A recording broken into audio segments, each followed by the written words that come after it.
Hello and welcome to another episode of On The Topic. This week I am donning my finest gear. I haven't worn a suit since last year's my sister's wedding. Ooh. I've got to say, if you haven't looked at the episode artwork, I'm looking ding-dang delightful. Oh, Triple D. Excuse me. I'm Alex. We've done outtakes, haven't we? Just started. Yeah. Oh, the Triple D. Triple D. The Triple Summon. Do you want to start that one again? No, I don't. Okay. Well, I'm looking... I can't. I need to put myself back together.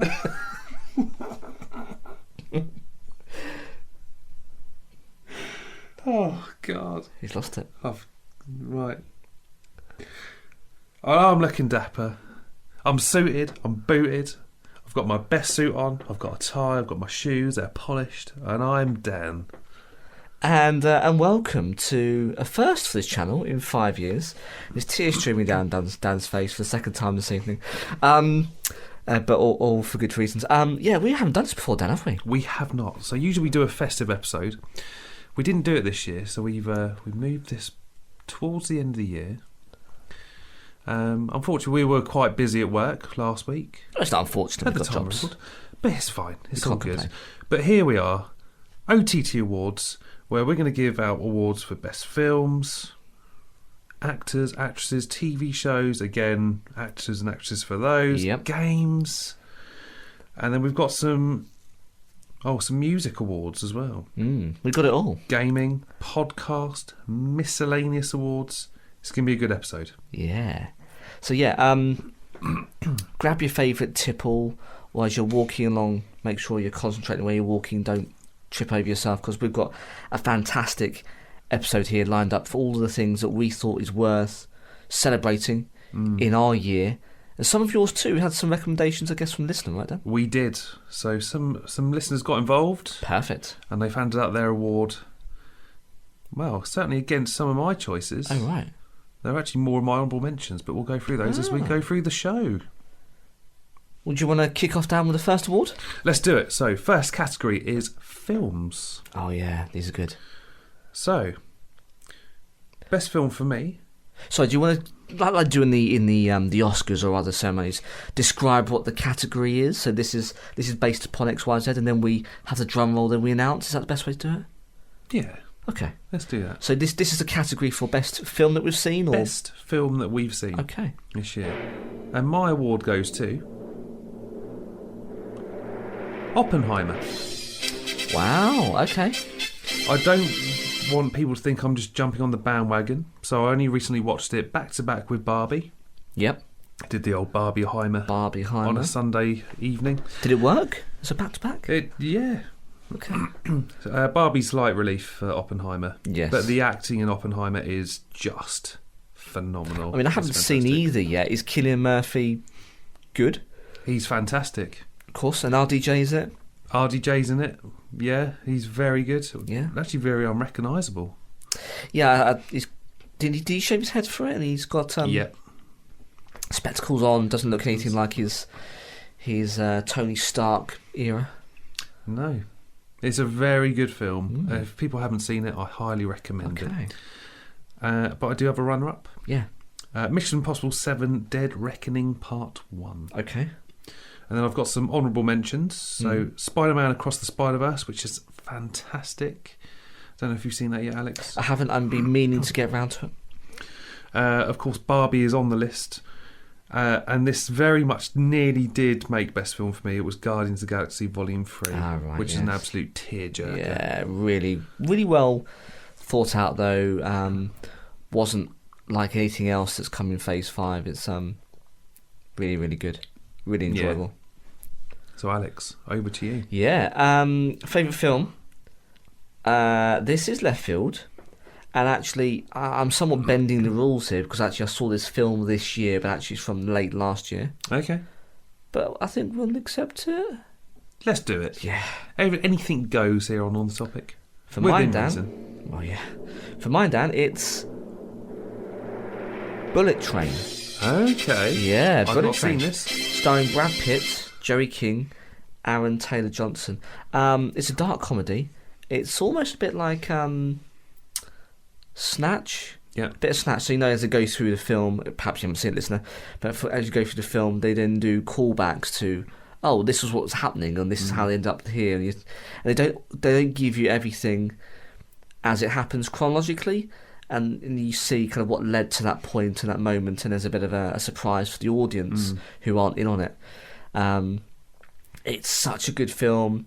Aaron Taylor Johnson is brilliant as a Cockney gangster. There's a bit of feeling, a bit of soul to it, but it's a very clever story, very well acted, and it all takes place as it was just on a train.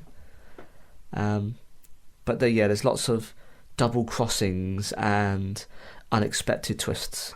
And there's a couple of moments where I was laughing out loud. I don't often do this, listener. I don't know if you do, Dan. But I laughed out loud in my lounge as I was watching some absolutely sick, dank things happen. That's not unusual. No. After, what was it?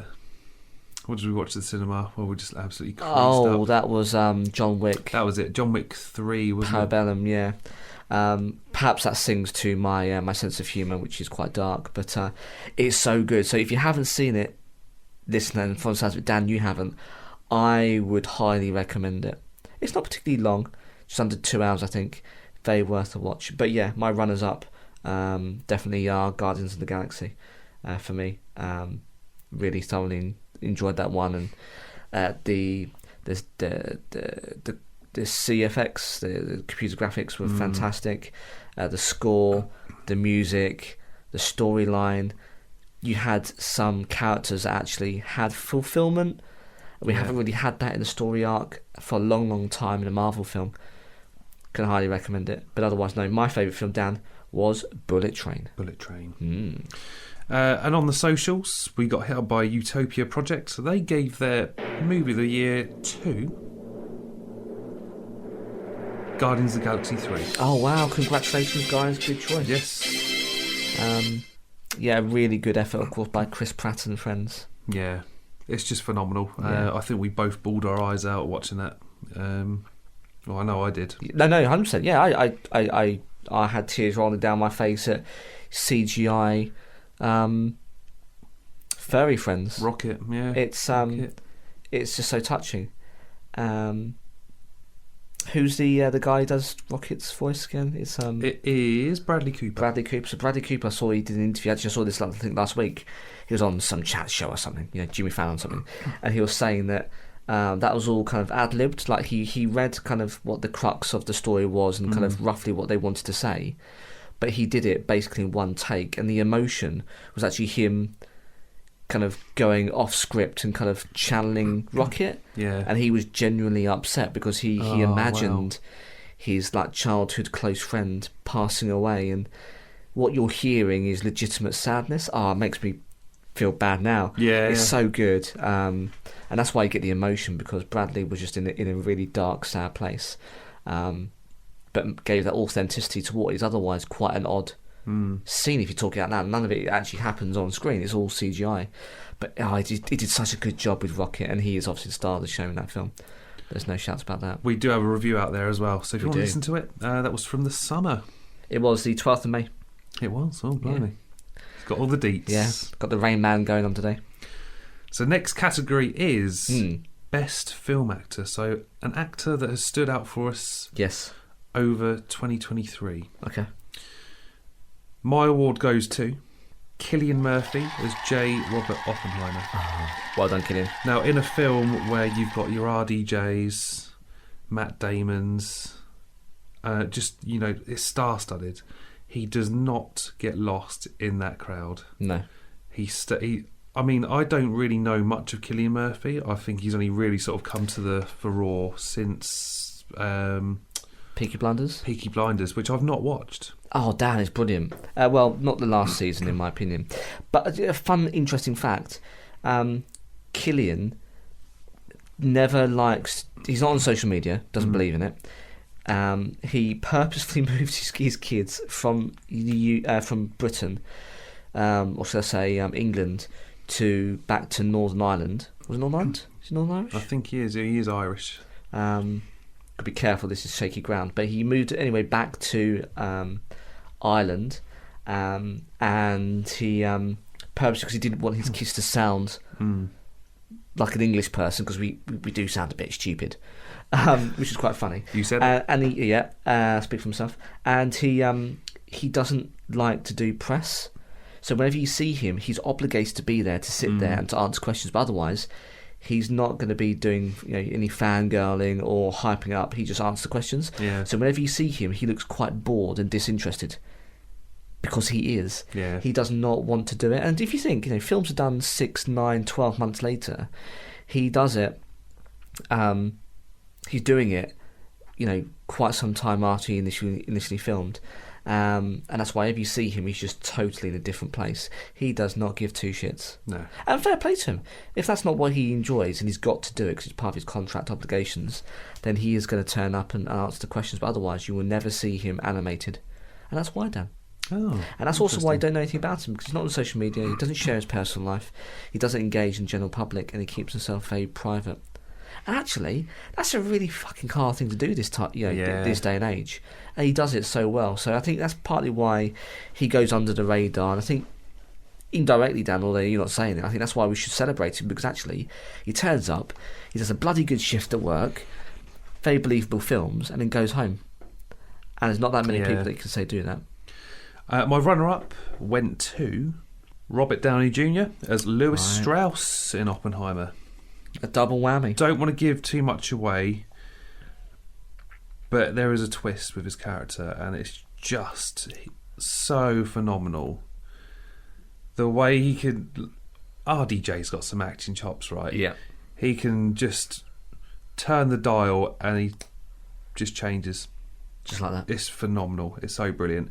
Honourable mentions go to Tom Cruise as Ethan Hunt. Agreed, he's in mine. Which was fantastic. Yeah. And you've just spoken about him. Bradley Cooper as Rocket Raccoon. Yeah, phenomenal. That emotion, man, it's just fantastic. Unrivaled, and that's when he's doing it on the green screen. Well, not even the green screen, doing it in a booth. No, it's who does Rocket Raccoon in the little suit? It's James Gunn's brother.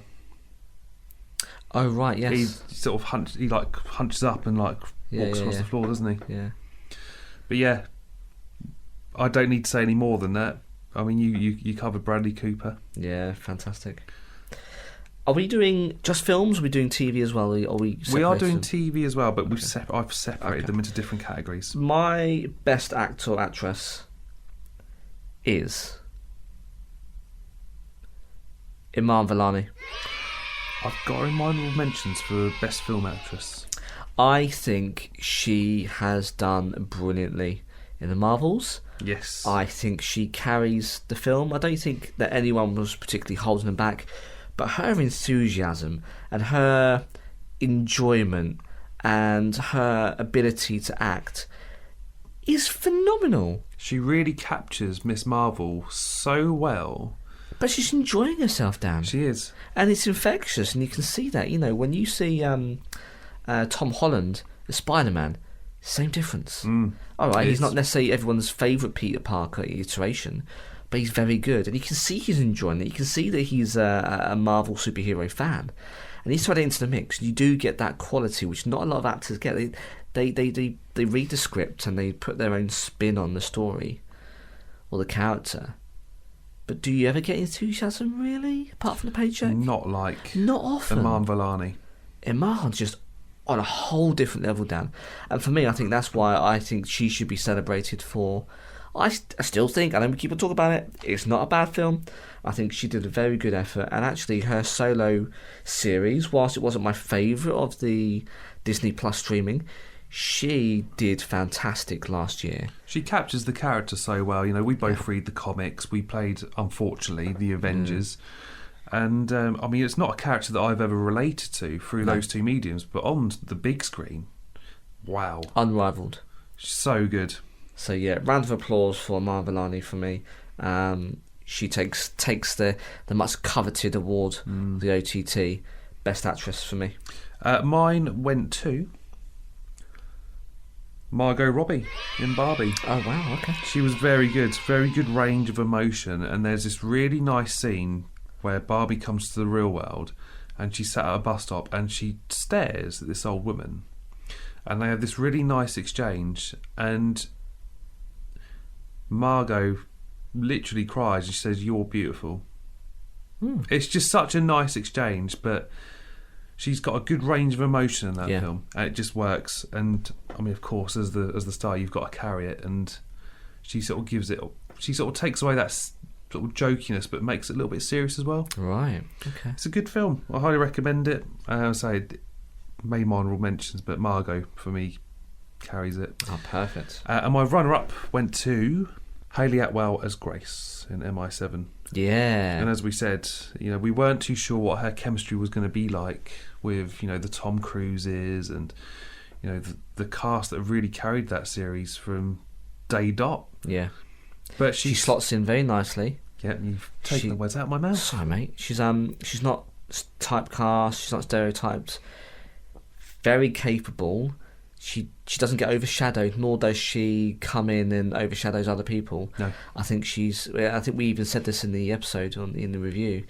She complements the cast and fits in very nicely, and I'm genuinely excited to see how she kind of develops into her next film. I think on the On The Go episode, we were on the way to the cinema. We were sort of a bit, I don't know if apprehensive is the right word about her fitting in, but we sort of were a bit coy. We weren't too sure, were we? But actually, after we saw the film, no, it was very good. I can't recommend her highly enough if people haven't seen it. I mean, my runners up from that really has to be who's the broker that plays in it? Vanessa Kirby. Yes. Yeah. Just that scene, where they're on the train and she's playing Hayley Atwell. And I saw it again with you, Dan, didn't we? Saw it on oddly one of the occasions that we don't record. We're just socialising because we do that. And we're watching it, and just how she can seamlessly transition from someone who is playing her but not her. Yeah. But is still her. And we pointed out that when you watch it, when you think it's Hayley Atwell, she wears brown contact lenses. So you can tell them apart. And then the real Vanessa Kirby comes through and just back to sort of blue eyes. But yeah, it's very good. It's a good shout, actually. Yeah, she's definitely my runners up, because I think I didn't like her in the last one in Rogue Nation. Yeah. No. Oh, it was the one with Henry Cavill in it, wasn't it? Yeah. 6. I didn't really like her much in that one. This one, tip top. Yeah, she's also in The Crown. Very, really? I think seasons 1 and 2. She's a Princess Anne. She was very good in that. Wow. Mind you, that was a COVID binge. I need to get back on that at some point. Last season, Dan, isn't it? It is. On to TV/streaming. Oh yeah. This was quite a fun one to write up on. No, and we definitely did get some listeners on this as well. Best TV series, Alex. Mine went to Loki season 2. And it's mine as well, Dan. Is it? It is, yeah. Boom. By the way, listener, we have not. I think you sent me your notes. I didn't actually read them. I read the categories, but you definitely haven't seen mine. Yes, Loki season 2 on Disney Plus for me too. And you might say, guys, they could do something different. And I have got some honourable mentions which are not Marvel, but for the reasons I think you're going to say, Dan. It's a phenomenal series. It is. We did a season review, so of course we don't want to repeat all of it. But why did Loki steal it for you? Because that's towards the end of the awards period, Dan. It's right at the end of the season. So why do you choose that one? Acting, good writing. Yep. Probably one of the stronger MCU projects. I agree. On the streaming services for sure. And a nice continuation from season 1. Definitely. It's not lost somewhere in like some weird planet or anything. We're back on planet Earth, and it takes place travelling time immediately. And unfortunately, at the time of recording, I mean, this hasn't aged well. Jonathan Majors was brilliant in it. I think, and this is dangerous ground, and I don't want to be cancelled at the end of 23. No. And I'm not going to comment on what's happening in his personal life.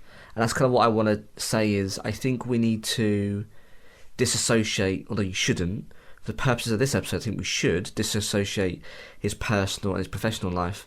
And I think, at least for me, Dan, it's okay to say that he was very good in it. And I think he was very good in it.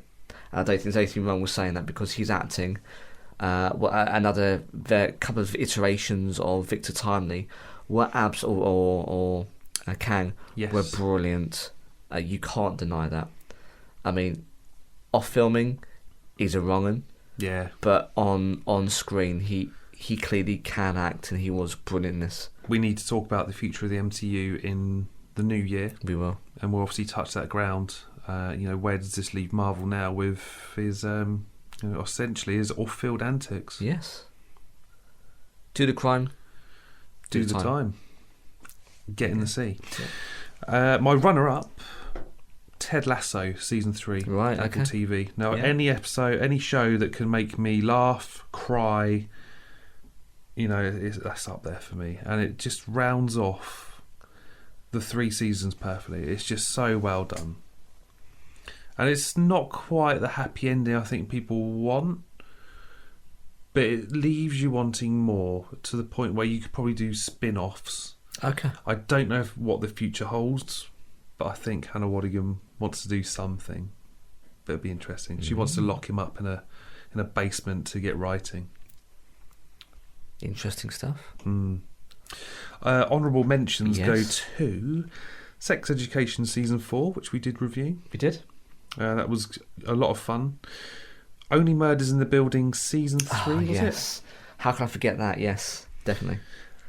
Welcome to Wrexham Season 2, which is Ryan Reynolds and Rob McElhaney's football club in Wales. And the thing I love about this is that the season doesn't just focus on the team or the manager or those two.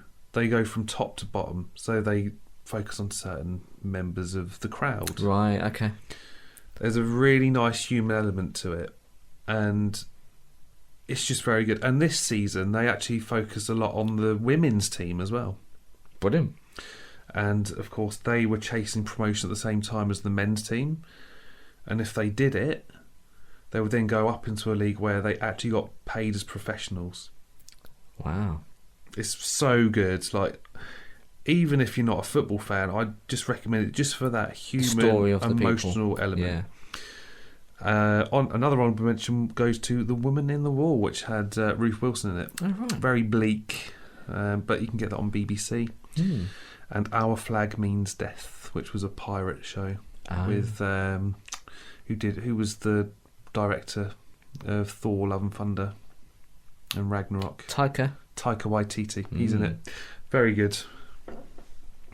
Well, obviously talked about our winners, Dan. My runners-up, I have got guilty pleasures. We talked about this before. Yes. Selling Sunset. Yeah, do you know it's so good. It's on my recommendations for Netflix, apparently. It's a car crash, but it's brilliant. I can't stop watching. Season 7 on Netflix, just out.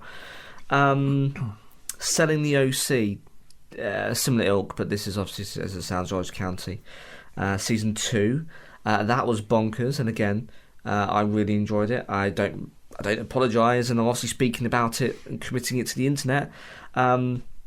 It's really good writing and directing. Whether or not it's real or not, reality TV is a different topic and a different conversation for a different time. But I thoroughly enjoyed whatever you want to call it. Yeah. Sex Education Season 4 you talked about. I've got one here. I'm not sure if you've heard of it, Dan. It's called The Night Agent. Oh, is that on Netflix? It is. Yes, I need to watch that. I'd recommend it. It's kind of like an espionage thriller. Bond-esque or? Not so much. It's more of, political shenanigans and people looking to try and off you because you know secrets of the government type thing. Yeah. It's quite good. Okay. And then Lupin Season 3. Yes, you've talked about that a few times. Omar Sy. Over Look, the years. yeah, it's native French speaking, so you have to subtitle it unless you know your French. I'll just get past my basic GCSE French, which doesn't really get me through when you're looking at that type of program. But it's so good, so well written. Omar Sy again's phenomenal. That was my close second. Yeah, it's Netflix's Lupin. We did get some listeners as well. Oh yeah. So first up we got Amanda. She said her favourite show was Ted Lasso. Oh, good. And then she thanked me and my partner Claire. Personally for recommending Ted Lasso. Right. Excellent. Yeah. And then second, we've got Utopia Project podcast. They said Brassic. No, I've not heard of it. Oh, right. But I did get the synopsis. Tell us. In a forgotten corner of northern England, Vinny and his mates are stone broke. Driven to a life of petty crime, Vinny, Dylan, Cardi, Ash, Tomo and JJ's friendship has stood the test of time, but the cracks are beginning to show. When Dylan's girlfriend Erin wants out to start afresh in a new town, Dylan's torn between following her or staying with the pals he thinks of as brothers. As their past discretions begin to catch up with them and the realisation hits that they are getting in way over their heads, the boys need each other more now than ever. It can be found on Sky Max. Might be sold on that. Interesting. Good shout. Best TV actor or best TV streaming actor. Mine. Yes. I've already mentioned him. My one goes to Omar Sy. Nice. He's so good. I talked about it before. A lot of people go, "Who? Who's that?" Yeah. Now this guy, he is the character, the actor behind Lupin on Netflix that I've just talked about. He does supporting roles in a couple of other films. I guess most notably I've talked about, at least for us, is Jurassic World Dominion. Yeah. He is Chris Pratt's co-raptor trainer. Yes. He was in the last film, but he was in the first Jurassic World, where the park goes batshit. He's so good, and his acting range is phenomenal, and he plays a very cheeky character, which is perfect for him. He's got range in that, and he plays a gentleman thief, so he's often acting as someone else. And to act in a different language and still come across to an English-speaking language that isn't native to his own tongue, that he's playing a different character, is no mean feat. And I can't explain, Dan, just how talented this guy is. And I think it's criminal that people aren't really celebrating or shouting about him enough. So for me, it goes to Omar Sy. If anyone doesn't know who he is or has never seen Lupin, please, please, please give the first episode of Netflix a go. If you don't have an account, share it. I'm not sure if I should be saying that. No, we shouldn't be saying that. Sign up. Sign up. And if you don't like it, cancel subscription. But do go and see the first episode, please. I implore you. And give that guy some love, because he's seriously good. I wrote to him on Twitter, Dan. Did you? I did. Did you write back? I don't think so. I don't. Also, X. I've got my phone. There's still Twitter. We'll talk about that later.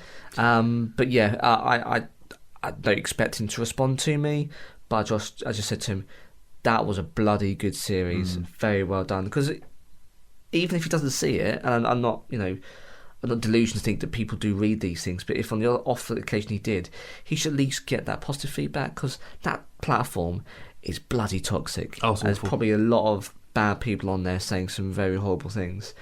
I just thought, you know what, let's give some good back into the world. We'll touch some base on that in a bit. I'm sure we will. My award goes to, it's pretty obvious, Tom Hiddleston in Loki. T-Hids.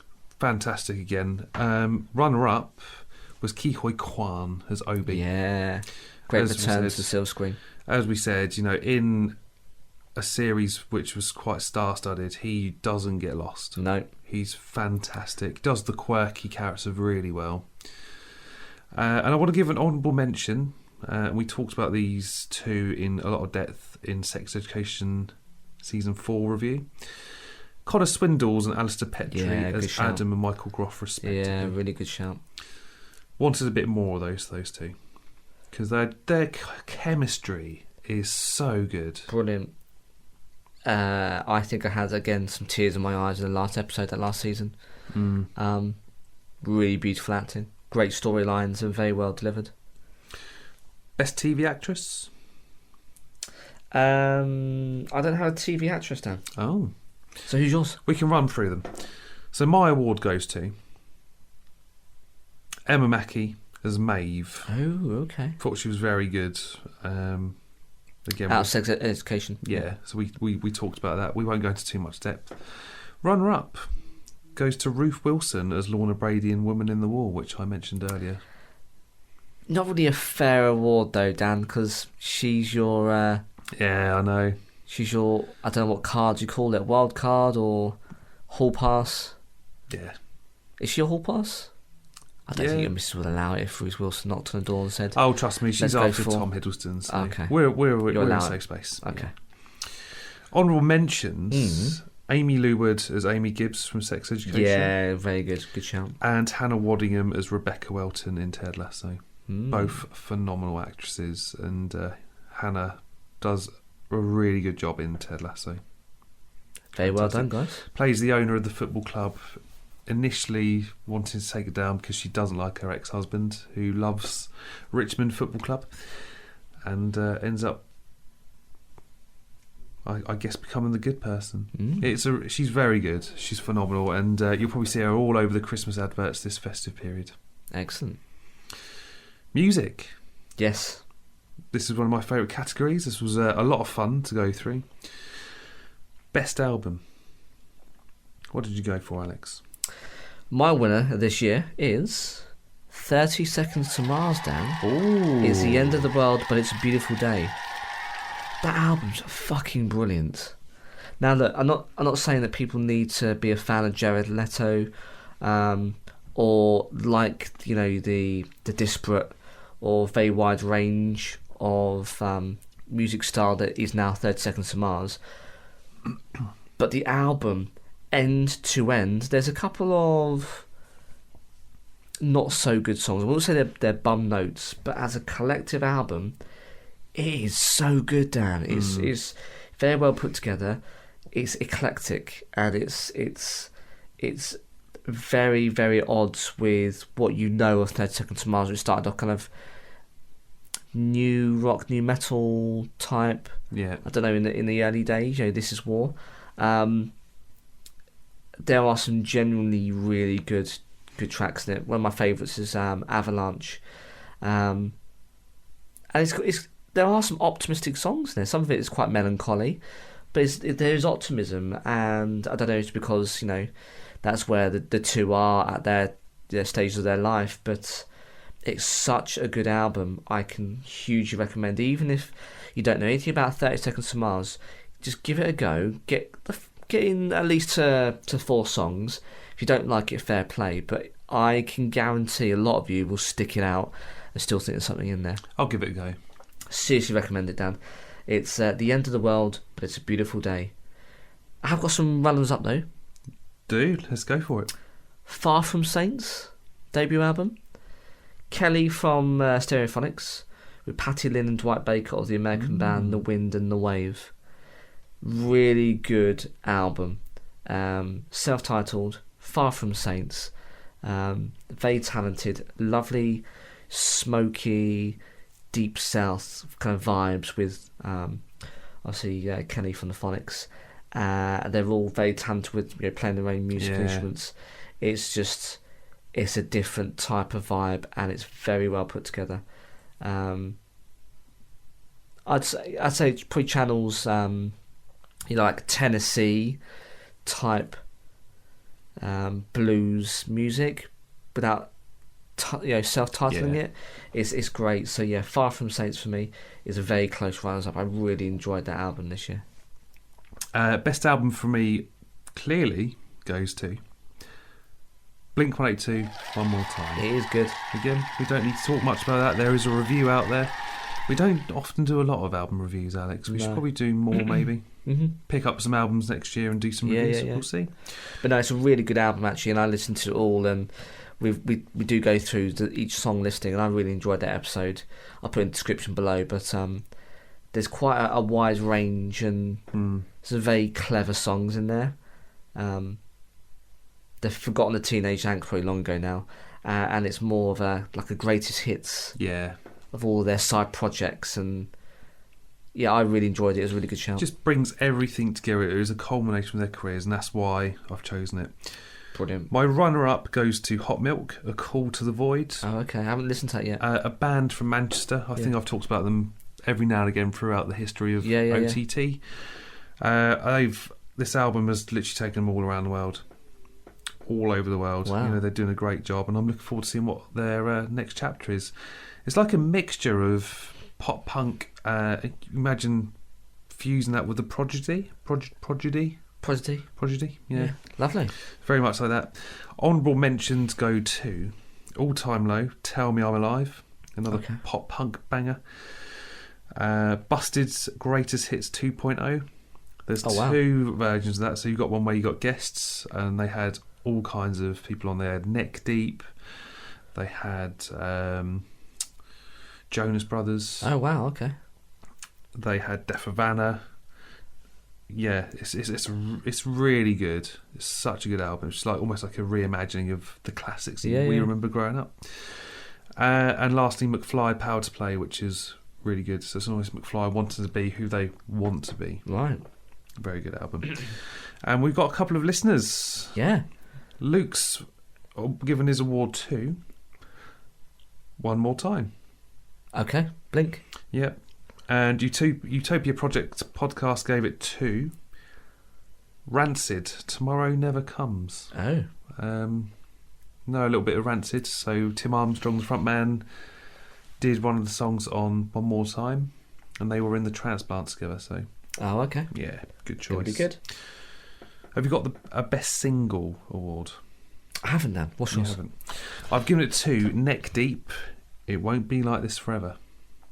Ah. It's a banger. It's so good.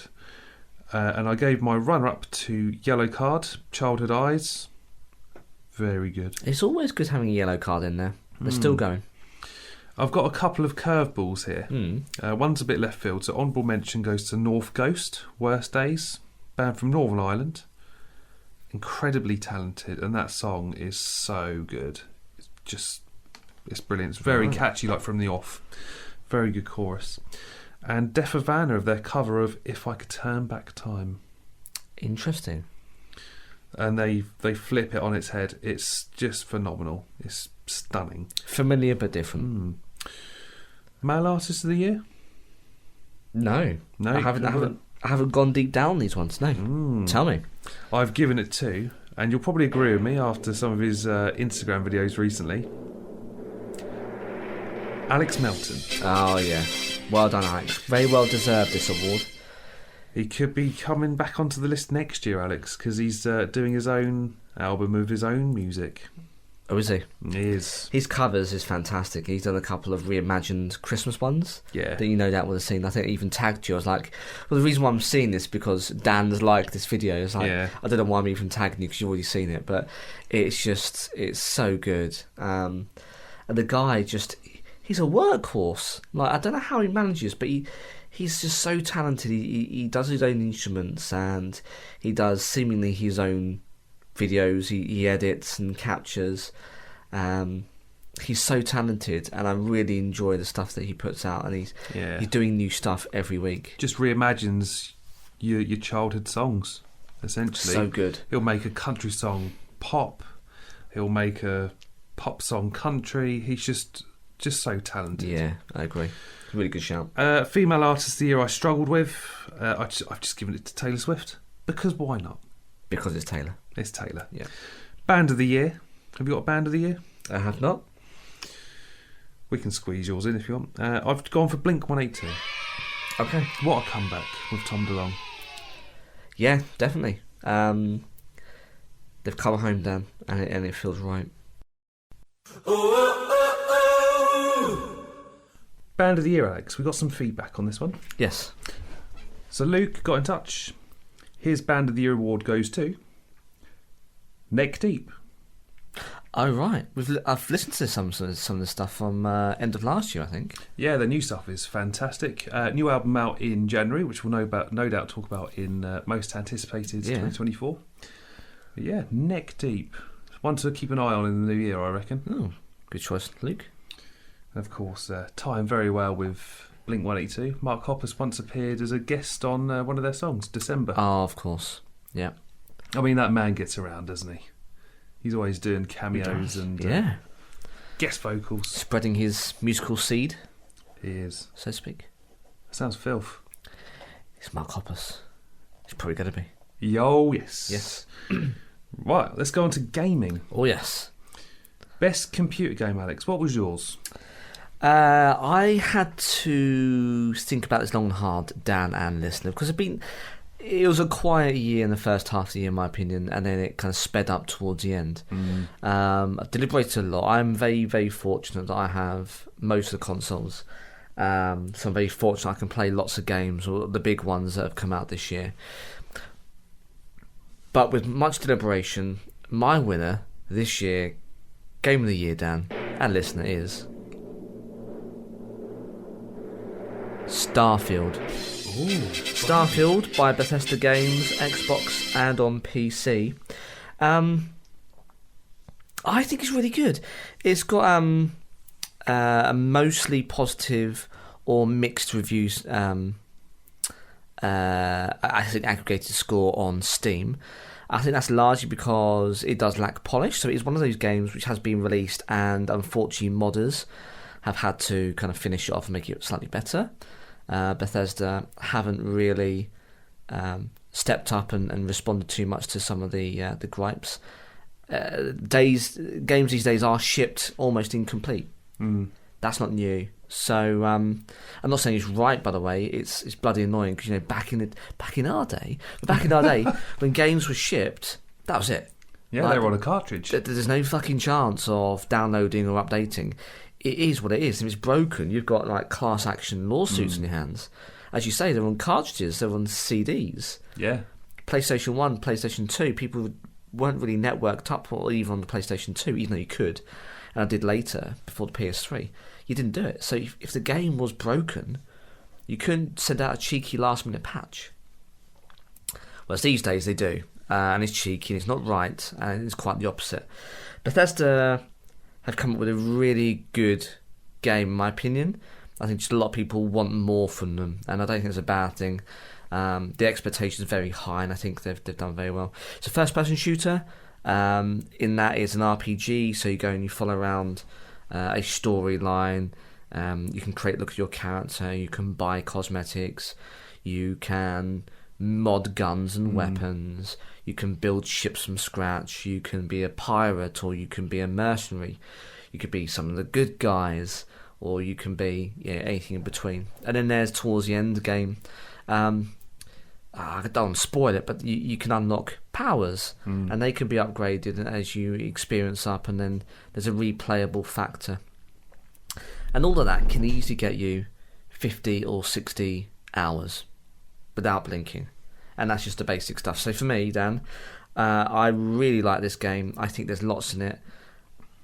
I understand what the gripes are, but for me, I think personally, although I didn't win any awards, I don't think this year.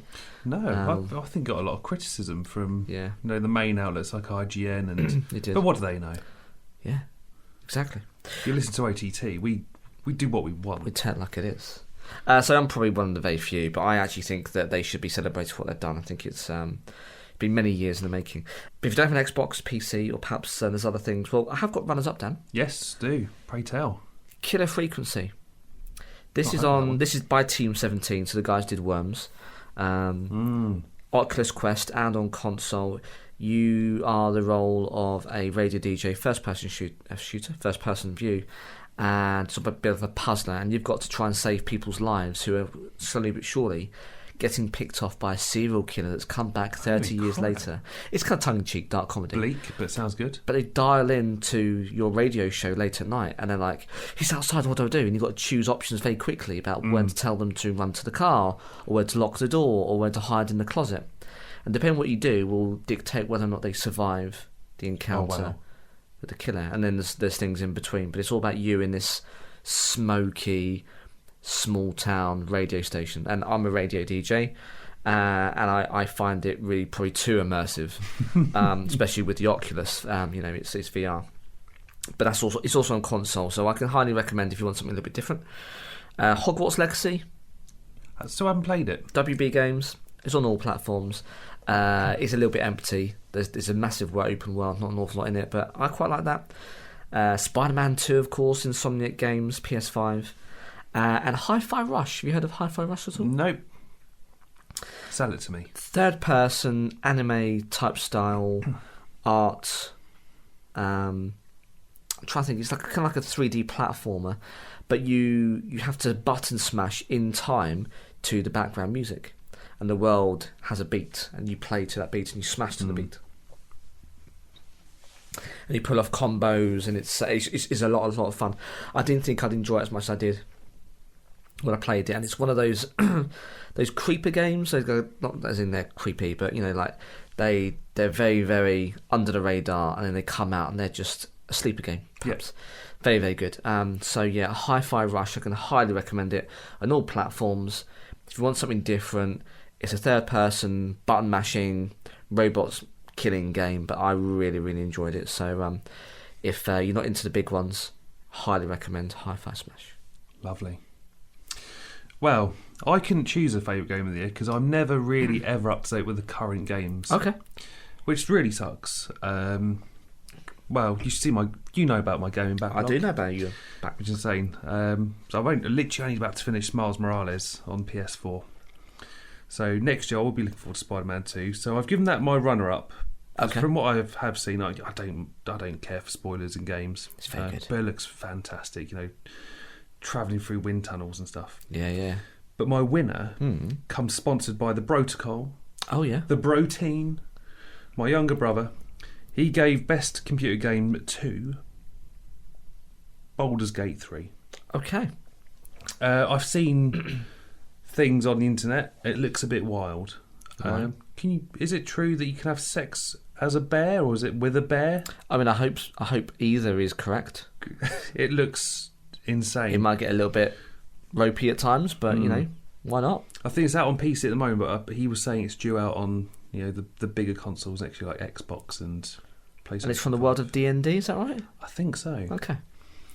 But I mean, at the time of recording, I will give Best Computer Game Award, and I'm going to give it to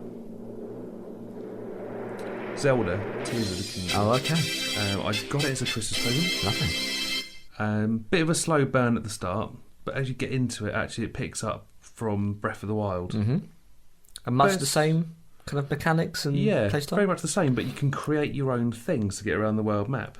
So you grab objects and fuse them together. And it's fun. I've seen people build like massive 4-story size mechs with like rocket launchers and stuff. Like some of the things that people make and their creativity is absolutely wild. It is bonkers. Which looks really, really good. Again, we referred to them earlier, IGN, they always share videos and images of what people are doing on that game, but it's insane. Yeah, it looks like a lot of fun, and I can't wait to get further into that game. It's just, I love Zelda games.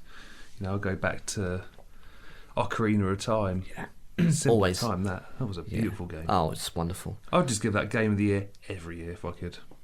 Why not? But we're talking current, so hopefully next year, Alex, I'll actually be back onto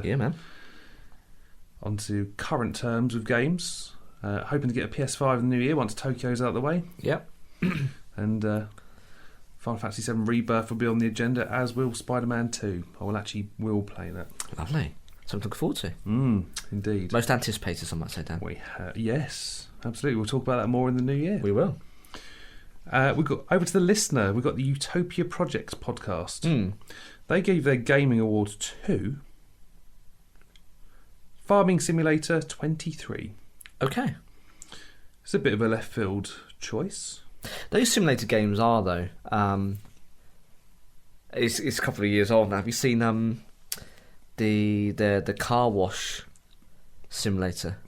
Got a pressure washer, and basically you're just cleaning cars and dirty vans. Do it with carpets and floors as well, can't you? I'm sure there's a game for that. Each their own. They obviously, have a purpose. Quite therapeutic, I guess, cleaning things and doing it in the virtual world. Why not? Well, talking farming simulator, I picked up Stardew Valley today. Okay.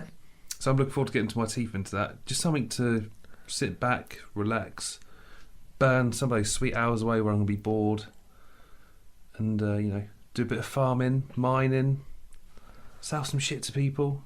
I love those games. What more could you ask for? I mean, before we started recording, we were talking about Farmville on Facebook. Yeah. Those were the days. They were. You'd message your mate like, can you pick my crops for me? Yeah, do me a solid and throw me some fertiliser. Yeah. And then you get a random family member that you haven't spoken to since, Uncle Philip's bar mitzvah or something, years ago. And he's saying, oh, yeah, can you come visit my farm? And you're like, what? Like, okay. And that's when I deleted the app on Facebook and thought, this isn't for me. I'm going to go back to posting questable pictures of my night out from last week. 2009, ladies and gentlemen. And that's kind of where you got to, I guess, on that platform. Sadly, no longer a thing. No. Which sucks. What, there's no longer Farmville there, or? No, you can't get it anymore. No. Yeah. Facebook memories, you can see where I've shared things about it, but it's disappeared. So, I presume they've binned it off. Oh, dear. A distant memory. Wow. That was, but a fond one, apparently. 13, 14 years ago, yeah. Perhaps a little bit longer. Burnt some time, plenty of time on that game when I was at uni. Well, you should have been doing your writing assessments. My dissertations and, We're all there. Yeah. On to our final section, then we're on to the miscellaneous awards. Okay. Podcasts. Yes. Best podcast. Mine, Dan? Yep. Fire away. My best podcast of this year goes to Off Menu Podcast, Dan. Yep. Do you know what? I've given it to them as well. Oh, good man. Our favourites, Ed Gamble and James A. Caster. I love them. It's really, really good. What's the concept, Dan? People haven't listened to this before. They get celebrity guests on the show and they talk about their dream menu. And of course, you've got James A. Caster, who's the genie. Yes. And then... I've been expecting you for some time, he says. Poppadoms or bread? Poppadoms or bread, Alex asks. Poppadoms or bread? Exactly. And other similar catchphrases. I mean, if you haven't listened to it, you have no idea what we just said. No. You'll hear it in the first 15 minutes. Literally. Yeah. But they are celebrities, I guess, but they are comedians, writers, actors. I think they've even had the odd politician on there. It's all walks of life, and it's really interesting. Of course, the one thing that unites us all, regardless of political leanings or movie interests or fashion style or reading, is what we eat. That's the one thing we all have in common, because we have to freaking do it. Yeah. And if we do it, we want to enjoy it, of course. And so that's what we all have in common. And it's really interesting to kind of hear what people's kind of dream menu would be like. And it's no holds barred. So you've got a bottomless stomach, and you can order whatever you like in whatever way. There'll be no comeuppance for your high in fat, high sugar content menu, and it's just all your favourite foods in one go. And it's really interesting to hear what the celebrity or the ilk actually like. Do you reckon we could do our own spin on it, or do you reckon they'd come and sue us? I think they're nice guys. I don't think they would. I just don't know how it would make it any better, Dan. It's pretty triple D. I certainly can't do a good impression of James A. Caster, as we've just learnt there. Yeah. But no, it's really good. We're not really doing it justice, but I'd recommend, if you're going out for the shop or for a walk or perhaps some work, having it on the background, it is really good. I always put it on when I'm cooking or washing up. It's just a nice light relief. It really is. I put it on Christmas Eve. I was just making some. Well, I say making, just putting some beige food in the oven. Everyone loves a bit of beige food. Oh yes. And I was listening to the episode with Dawn French, and it's a fantastic Christmas special episode. So good. I mean, at this point, Dawn French is a national treasure. She is certifiable. Yeah. So she's going to be good to listen to. She called them twats, and I really hope one day it'll get to a point where she calls us twats, and I will feel honoured that she's called me a twat. Indeed.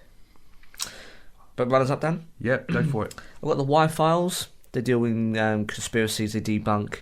It's a really interesting storyline. AJ tells each of the stories masterfully, with a lot of care and attention. And there's not scaremongering, it's not embellishment, it's just the facts. I think it's really interesting. So the Y-Files for me. Got the Wolf and Owl, which is Ramesh Ranganathan and Tom Davis, two comedians, and basically talk shit. They get on, they don't really plan their episode, and they just talk about stuff. But it's quite interesting, they're comedians, so it's fun. Yeah. And then my favourite is Abroad in Japan, which is the offshoot from the YouTube channel, which is as it sounds like. So it's a guy, his name's Chris Broad, and he's 10 years now living in Japan, he's a Brit, and he explains kind of the cultural differences, what to do and what not to do, place to see, and some interesting kind of things that he experiences while he lives over there. But it's just really insightful. So even if, I mean, obviously Dan, you need to start listening to it because you're off there soon. But even if you have not particular, interest in Japanese culture, it's still really interesting to hear of kind of that perspective of someone actually living there and kind of telling you like it is. So I can highly recommend any of those three. I did pick up Abroad in Tokyo. Tokyo, Japan? Abroad in Japan? Abroad in Japan, yeah. Very recently, actually. I've only listened to a couple of episodes. It's very insightful. Oh, definitely. It's fantastic, yeah. And him and Pete Davidson, or... Yeah, Donaldson. And they talk about some of the news in Japan. It's insane what goes on over there. Yeah, it's crackers. Pete Donaldson is very much a character, and he's great to listen to, and he's good fun. He's a northerner who gives a nice balance to the podcast. Nice. Yeah. How about yours, Dan? Runners up. I've given my runners up to Films to Be Buried With. Oh, right, yeah. Which is Brett Goldstein. So very similar to Off Menu. He has a celebrity or a comedian on the show. He basically tells them, you've died. Oh. But you've got room for one film to take with you to heaven for a movie night. But he asks questions as you go along. What's the film that's made you cry the most? And then they'll discuss why it's that emotional, or what's a film that's awkwardly made you horny. I don't think he words it quite like that. Oh. But what's the sexiest film? I think he puts. And then sort of followed up with that is the what's the film that gave you an awkward boner? I can answer that. Yeah. True Lies. Probably American Pie for me. Oh, okay. Oh, what with Nadia? Yeah. I was awkward for everyone at that age. Yeah, 100%. Because I think, how old were you when that came out? Oh, I must have been 13, 14? 12, 13. Shit. Yeah. Young. What a time. Bonus. But yeah, really good podcast. I recommend that one. And if you're not familiar with Brett Goldstein, he was on Ted Lasso. He played Roy Kent. I also gave an honourable mention to This Week in Marvel with Ryan Penagos. Mm-hmm. Very good. Official Marvel podcast. They talk about movies, games, comics, you name it. If you're a Marvel nerd, check it out. And then I've given another honourable mention to Three Lads in the Pub. So if you're like me and you're a Portsmouth fan, my friend Ryan is one of the co-hosts, along with Jeff and Liam, and they talk about the games and their predictions for upcoming matches and stuff. Oh, okay. So it's all good. If you're not a Portsmouth fan, probably not for you.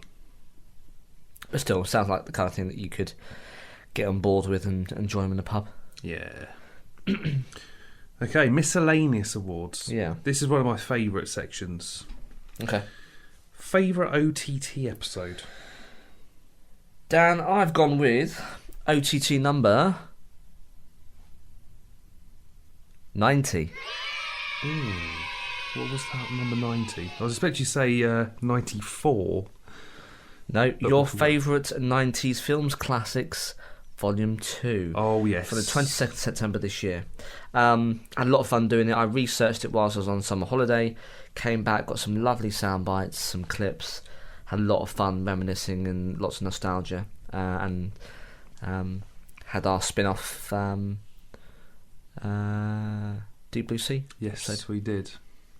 Shortly afterwards. So yeah, that was mine. If you want some film recommendations, I mean, I've gone through, I think it's like 300 films from the 90s, and I've talked about some runners-up and some of the not so good films, but there's loads on there. So by all means, we threw in some real left field ones as well. I know I did.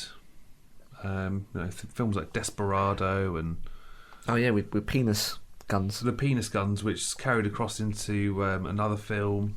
And feet licking. Yeah. Quentin Tarantino loves to suck feet, apparently. Yeah. Who doesn't? Mel's made Selma Hayek's career, though. She got big after that. Can't think why. No. That's mine, Dan. What about yours? Mine goes to OTT 94. Yeah, I've got that on my runners up. Special with Some Ghost Society.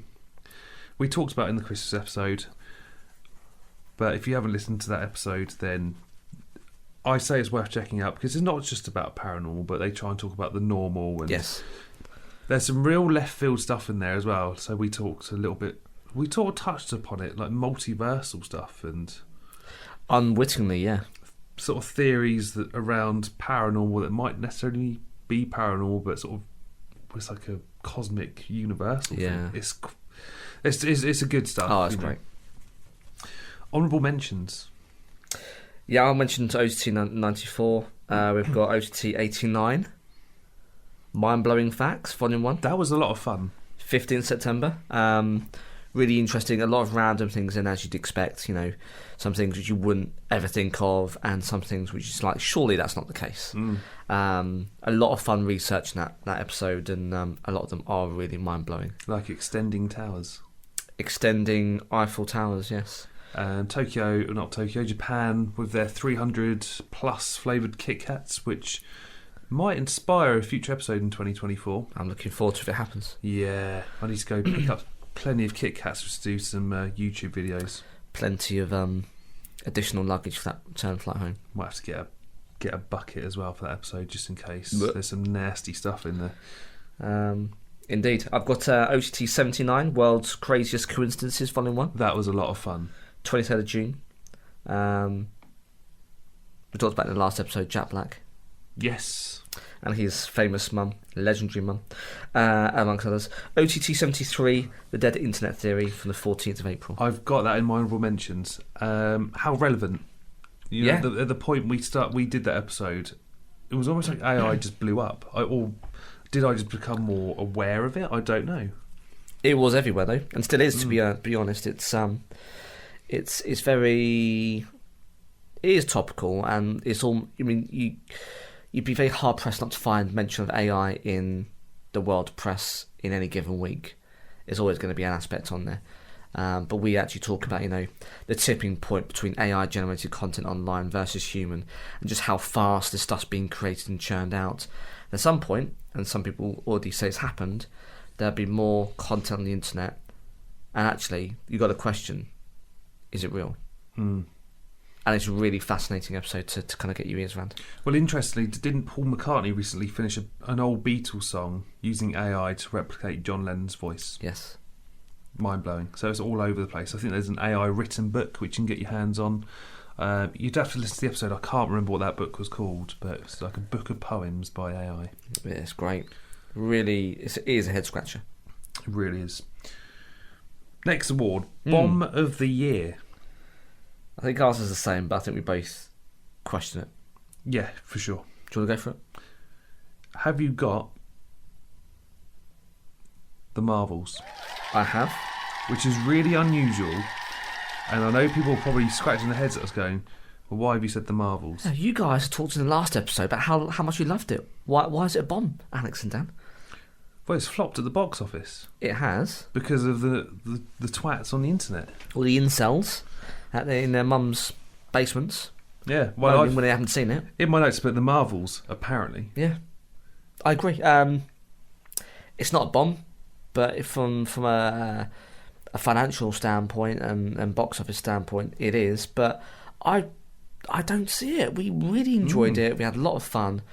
We did the on the go, and that's as honest kind of review as you get, because we're seeing it from the cinema doors. You're not going to get something that we reflect upon, and we do. We have the full review as usual, but we talk about it as literally we're walking away from the cinema doors, and we both really enjoyed it.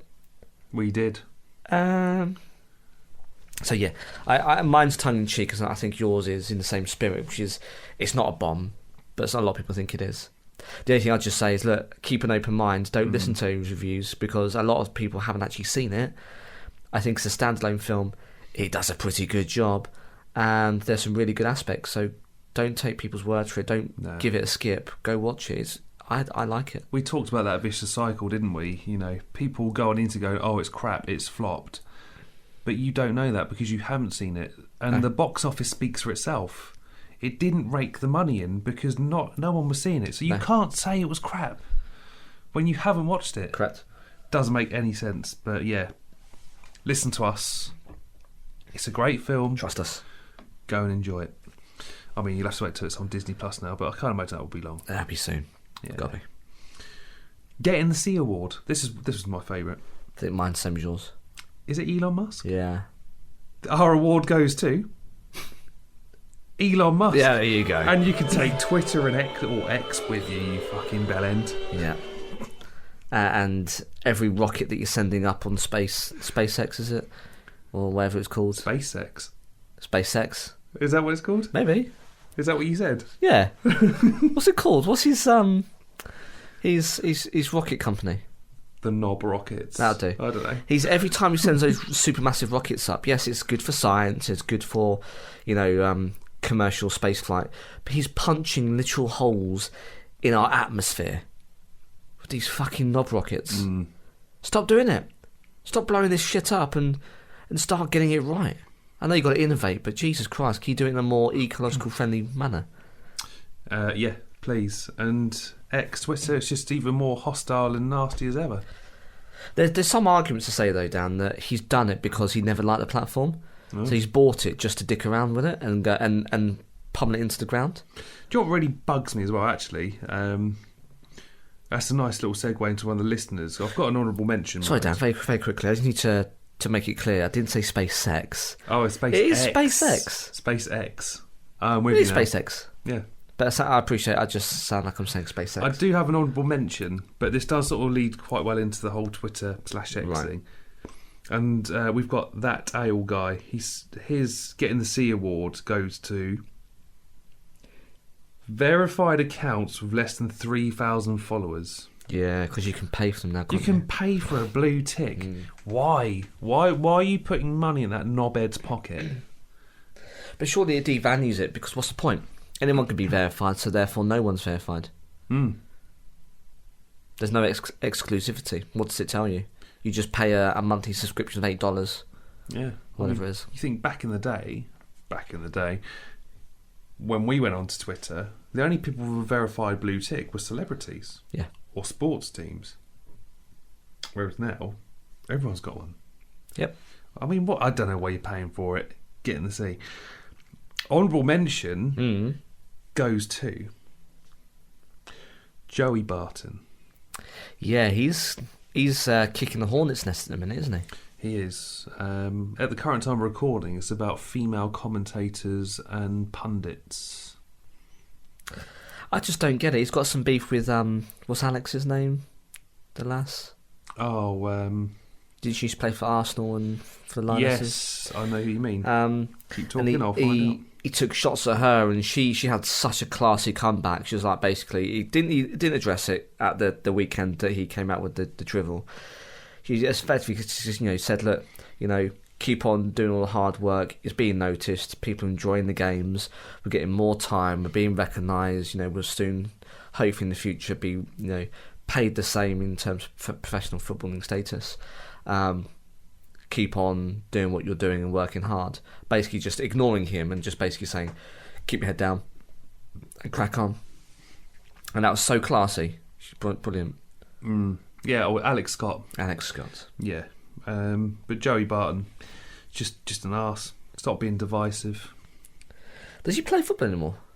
No, he was manager of Bristol Rovers, but he recently got sacked and now he's doing a podcast. How the mighty have fallen. He's just an arsehole. Whenever he comes to Fratton Park, he's just, gets a bit of stick from us Pompey fans. Good. Which is all good. And then we've got Luke. His award goes to 3 people. Oh, okay. Or associates. Southampton Football Club. Oof. Obviously, as a Pompey fan, that's a given. Brewdog. Oh no, he's got 4. I tell a lie. Putin.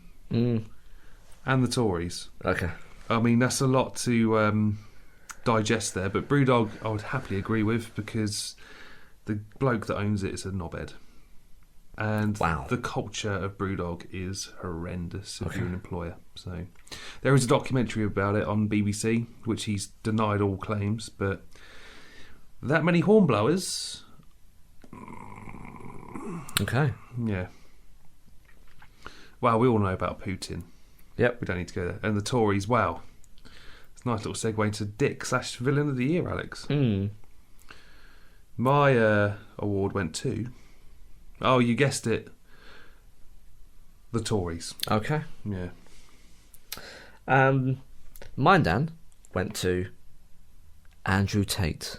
Yeah, knobhead. I didn't even know anything about this guy until he was making unfortunate news, and just the misogyny and just how he's brainwashing little kids at school, impressionable young boys, not even men, who think it's okay to objectify women, and it's horrendous. And he's got this reach and this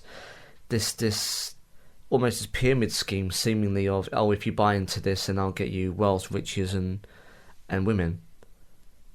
And that's effectively all the toxic traits of a 90s man.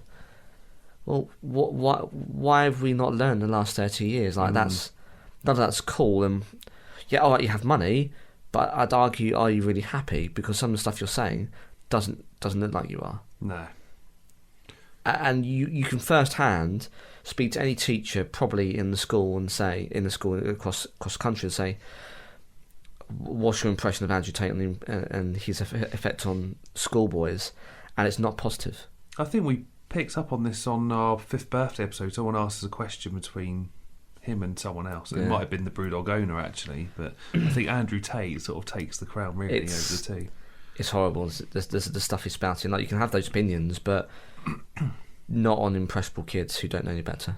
He's imprisoned at the moment, isn't he, in Romania? House arrest. Oh, what a shame. I know. He's not allowed out to see his ill mum, apparently, from what I was reading recently. Okay. So, my runners-up, of course, is the Conservative Party leadership. Oh, yes. What a shit show. And I never voted for any of them.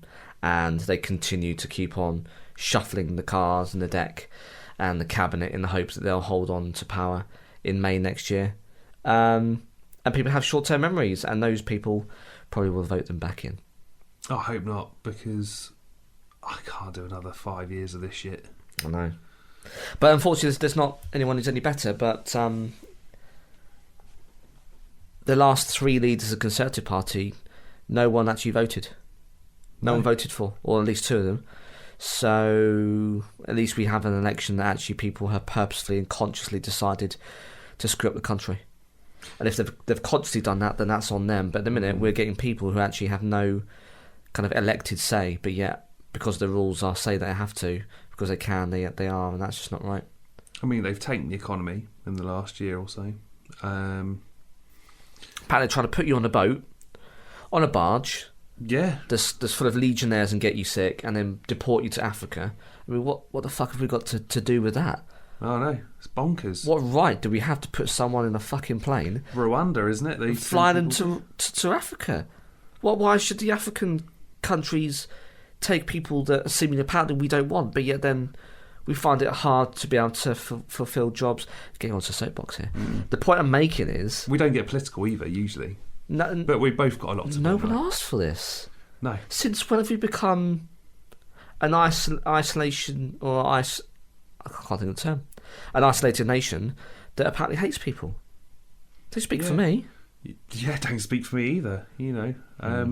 More focused on stopping the boats coming over from France than they are sorting out the rest of their messes that they've made in the last 30 years. It's don't look here, look over there tactic, and it's getting a bit old now. Yeah, no one sees everyone sees through your bullshit. Do your work, do your job, yeah. Make a country proud. That's all we ask for. It's very similar with our listeners, to be honest. So Zach's award went to Boris Johnson. Yep, the arrogance is just phenomenal. It really is. If I had an ounce of what he has or exhumes, it'd be phenomenal. I would. A lot of people would still hate me. But yeah, wow, just the guy he could do whatever he wants. COVID inquiries. Oh yeah, sorry, I've lost my phone. Yeah. And then when he did hand it, there was a load of stuff redacted from the messages and stuff. Yeah, of course it is. Absolute blonde. Yeah, I don't know my PIN number. Don't know my phone. What? you put it in dozens of times a day and you don't know it. Bonkers. How can people lie so often? Anyway. And then we got Luke. His award goes to Rishi Sunak. Yeah, resounding award status to these people. Also a scummer. He's a Southampton fan. Yeah. Hero of the Year. This is it. This is our last award. Okay. I don't have one, Dan, by the way. You don't? No. Oh. Apart from the listener. The listener is my hero. Yeah, nice. So what did there? My award went to... and this is really cliche. My award went to my missus. Okay, yes. Now, hear me out. So, I might be oversharing. Now, she might listen to this and tell me off. But this year, she was diagnosed with anxiety. Mm-hmm. So it's been tough. You have the good days, you have the bad days, but yet somehow she goes out and smashes it every week. Back in April, she did London and Belfast marathons, back-to-back weekends. She did Ride 100, which is a 100-mile bike ride around London, or that area. Yep. She did the Swim Serpentine. And for the Swim Serpentine, she smashed her fundraiser for the Mintridge Foundation. So much so that she won the award for Best Fundraiser of the Year for them. That's so she's amazing. got a trophy. And she was also awarded Most Improved Swimmer through a sports coach for performance. Just smashing it. Phenomenal. And of course, we've got Tokyo coming up in February. So she just goes out there and smashes it despite some challenges. Those challenges, yeah. No, it is remarkable. Over to the listener.